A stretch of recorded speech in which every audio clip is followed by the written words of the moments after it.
سورہ بقرہ کا 12واں رکوع۔ اللہ کے نام سے شروع جو بہت مہربان رحم والا۔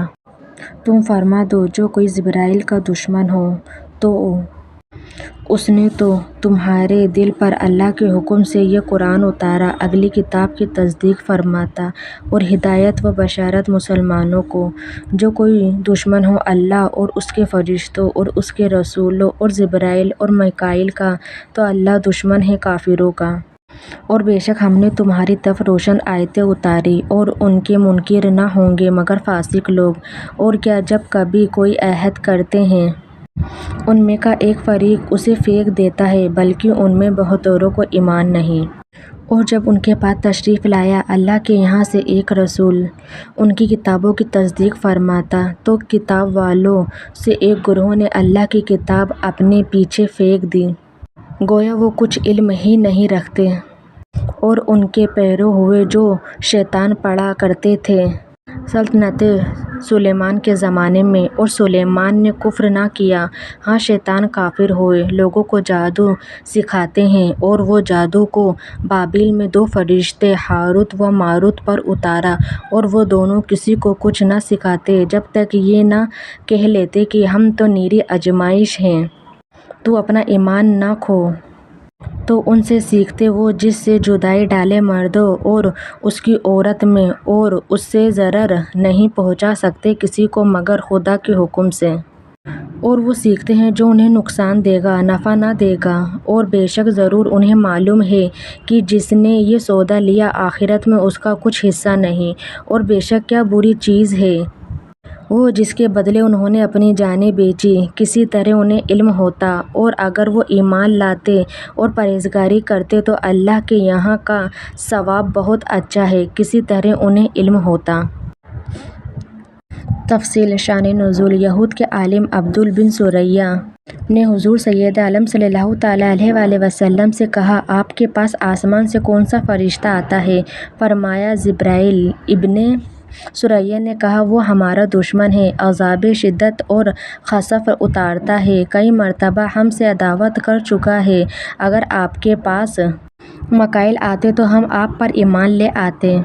تو یہود کی عداوت جبرائیل کے ساتھ بے معنی ہے، بلکہ اگر انہیں انصاف ہوتا تو وہ جبریل امین سے محبت کرتے اور ان کے شکر گزار ہوتے کہ وہ ایسی کتاب لائے جس سے ان کی کتابوں کی تصدیق ہوتی ہے۔ اور فرمانے میں یہود کا رد ہے کہ اب تو جبریل ہدایت و بشارت لا رہے ہیں، پھر بھی تم عداوت سے باز نہیں آتے۔ اس سے معلوم ہوا کہ انبیاء و ملائکہ کی عداوت کفر اور غضب الہی کا سبب ہے، اور محبوبان حق کی دشمنی خدا سے دشمنی کرنا ہے۔ شان نزول۔ یہ آیت ابن سریہ یہود کے جواب میں نازل ہوئی جس نے حضور سید عالم صلی اللہ تعالیٰ علیہ وآلہ وسلم سے کہا تھا کہ اے محمد آپ ہمارے پاس کوئی ایسی چیز نہ لائیں جسے ہم پہچانتے اور نہ آپ پر کوئی واضح آیت نازل ہوئی جس کا ہم اتباع کرتے۔ شان نزول۔ یہ آیت مالک بن سیف یہودی کے جواب میں نازل ہوئی جب حضور سید عالم صلی اللہ تعالیٰ علیہ وآلہ وسلم نے یہود کو اللہ تعالیٰ کے وہ عہد یاد دلائے جو حضور پر ایمان لانے کے متعلق کیے تھے، تو ابن سیف نے یہ عہد ہی کا انکار کر دیا۔ یعنی سید عالم محمد مصطفیٰ صلی اللہ تعالیٰ علیہ وآلہ وسلم۔ سید عالم صلی اللہ تعالیٰ علیہ وآلہ وسلم توریت و زبور وغیرہ کی تصدیق فرماتے تھے، اور خود ان کتابوں میں بھی حضور کی تشریف آوری کی بشارت اور آپ کے اوصاف و احوال کا بیان تھا۔ اس لیے حضور کی تشریف آوری اور آپ کا وجود مبارک ہی ان کتابوں کی تصدیق ہے۔ تو حال اس کا مقتضی تھا کہ حضور کی آمد پر اہل کتاب کا ایمان اپنی کتابوں کے ساتھ اور زیادہ پختہ ہوتا، مگر اس کے برعکس انہوں نے اپنی کتابوں کے ساتھ بھی کفر کیا۔ سدی کا قول ہے کہ جب حضور کی تشریف آوری ہوئی تو یہود نے توریت سے مقابلہ کر کے توریت و قرآن کو مطابق پایا تو توریت کو بھی چھوڑ دیا، یعنی اس کتاب کی طرف بے التفاتی کی۔ سفیان ابن عیینہ کا قول ہے کہ یہود نے توریت کو حرص و دبا کے روشنی غلافوں میں زر و سیم کے ساتھ مطلع و معین کر کے رکھ دیا اور اس کے احکام کو نہ مانا۔ اس آیت سے معلوم ہوتا ہے کہ یہود کے 4 فرقے تھے۔ ایک توریت پر ایمان لایا اور اس نے اس کے حقوق کو بھی ادا کیا، یہ مومنین اہل کتاب ہیں، ان کی تعداد تھوڑی ہے اور عکس و روم سے ان کا پتہ چلتا ہے۔ دوسرا فرقہ جس نے بالاعلان توریت کے عہد توڑے، اس کی حدود سے باہر ہوئے، سرکشی اختیار کی۔ نبذہ فریق منہم میں ان کا بیان ہے۔ تیسرا فرقہ وہ جس نے عہد شکنی کا اعلان تو نہ کیا لیکن اپنی جہالت سے عہد شکنی کرتے رہے، ان کا ذکر بل اکثرہم لا یؤمنون میں ہے۔ چوتھا فرقے کے ظاہری طور پر تو عہد مانے اور باطن میں بغاوت و عناد سے مخالفت کرتے رہے، یہ تصنع سے جاہل بنتے تھے۔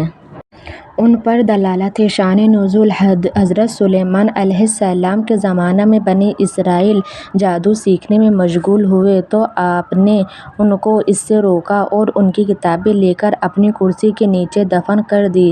حضرت سلیمان علیہ السلام کی وفات کے بعد شیاطین نے وہ کتابیں نکلوا کر لوگوں سے کہا کہ سلیمان علیہ السلام اسی کے زور سے سلطنت کرتے تھے۔ بنی اسرائیل کے صلحاء و علماء نے تو اس کا انکار کیا لیکن ان کے جہال جادو کو حضرت سلیمان علیہ السلام کا علم بتا کر اس کے سیکھنے پر ٹوٹ پڑے، انبیاء کی کتابیں چھوڑ دیں اور حضرت سلیمان علیہ السلام پر ملامت شروع کی۔ سید عالم صلی اللہ تعالیٰ علیہ وآلہ وسلم کے زمانہ تک اسی حال پر رہے۔ اللہ تعالیٰ نے حضور پر حضرت سلیمان علیہ السلام کی برکت سے یہ آیت نازل فرمائی۔ کیونکہ وہ نبی ہیں اور انبیاء کفر کے مطمئن معصوم ہوتے ہیں، ان کی طرف سحر کی نسبت باطل و غلط ہے، کیونکہ سحر کا کفریات سے خالی ہونا نادر ہے۔ جنہوں نے حضرت سلیمان علیہ السلام پر جادوگری کی جھوٹی تہمت لگائی، یعنی جادو سیکھ کر اور اس پر عمل و اعتقاد کر کے اور اس کو مباح جان کر کافر نہ بن، یہ جادو فرما بردار و نافرمان کے درمیان امتیاز و آزمائش کے لیے نازل ہوا۔ جو اس کو سیکھ کر اس پر عمل کرے کافر ہو جائے گا، بشرط اس جادو میں منافع ایمان کامل و افعال ہو، اور جو اس سے بچے، نہ سیکھے یا سیکھے اور اس پر عمل نہ کرے اور اس کے کفریات کو معتقد نہ ہو، وہ مومن رہے گا۔ یہی امام ابو منصور ماتوریدی کا قول ہے۔ مسئلہ: جو سحر کفر ہے اس کا عامل اگر مرد ہو قتل کر دیا جائے گا۔ مسئلہ: جو سحر کفر نہیں مگر اس سے جانیں ہلاک کی جاتی ہیں، اس کا عامل قطاع طریق کے حکم میں ہے، مرد ہو یا عورت۔ مسئلہ: جادوگر کی توبہ قبول ہے۔